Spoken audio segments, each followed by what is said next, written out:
Hello friends, welcome to மக்கள் சேவை channel. இன்றைக்கி நம்ம ஒரு முக்கியமான இன்ஃபர்மேஷன் பற்றி தான் பார்க்க போகிறோம். அதாவது தமிழகத்தில் வாகன ஓட்டிகளுக்கு ஒரு அதிரடியான அறிவிப்பு வெளியிட்டிருக்காங்க. இதை பண்ணுறீங்க அப்படின்னா கண்டிப்பாக உங்களுக்கு நடவடிக்கை எடுக்கப்படும் அப்படின்றத சொல்லியிருக்காங்க. இப்போ இதை பற்றின மொத்த இன்ஃபர்மேஷன் தான் இந்த வீடியோ பார்க்க போகிறோம்.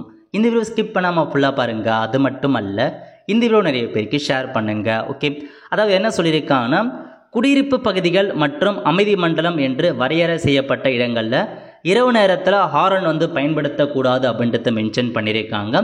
ஸோ குடியிருப்பு பகுதி மற்றும் அமைதி மண்டலமாக நீங்கள் கண்டிருக்காங்க பாருங்கள். ஹாஸ்பிட்டல் அந்தமாரி இடங்கள்லாம் நீங்கள் ஹார்ன் அடிக்கக்கூடாது. அதுவும் எப்போனா நைட்டில் தான் ஹார்ன் அடிக்கக்கூடாது அப்படின்றத மென்ஷன் பண்ணியிருக்காங்க.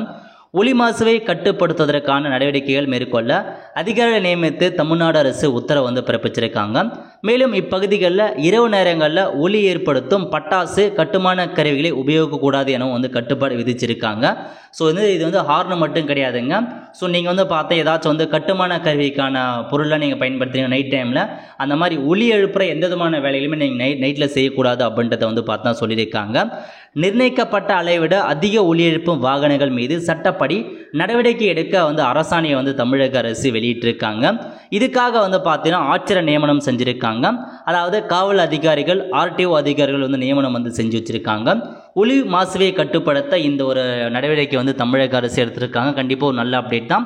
ஏன்னா நைட் டைமில் பார்த்தா அதிகபட்சமாக நீங்கள் ஹார்னும் அடிக்கக்கூடாது, எந்த விதமான கட்டுமான வேலைகளோ பட்டாசுகளோ வெடிக்கக்கூடாது அப்படின்றத சொல்லியிருக்காங்க. மீறீங்க அப்படின்னா கண்டிப்பாக உங்கள் மீது நடவடிக்கை எடுக்கப்படும் அப்படின்றதையும் இப்போதைக்கு தமிழக அரசு சொல்லியிருக்காங்க. இதான் உங்களுக்கான இன்ஃபர்மேஷன். அதுக்கான அரசாணையை வெளியிட்டிருக்காங்க. அரசாணைக்கான லிங்க் வந்ததுக்கப்புறம் கண்டிப்பாக நம்ம சேனலை அப்டேட் பண்ணிடுறேன். இப்போதைக்கு பத்திரிகை செய்தியில் உங்களுக்கான இன்ஃபர்மேஷன்ஸை அப்டேட் பண்ணியிருக்காங்க. அவ்வளோ ஃப்ரெண்ட்ஸ், கண்டிப்பாக இந்த வீடியோ பிடிச்சா லைக் பண்ணுங்கள். அது மட்டும் அல்ல, இந்த வீடியோ நிறைய பேருக்கு ஷேர் பண்ணுங்கள். அடுத்த ஒரு நிலையில் சந்திப்போம். நன்றி, வணக்கம்.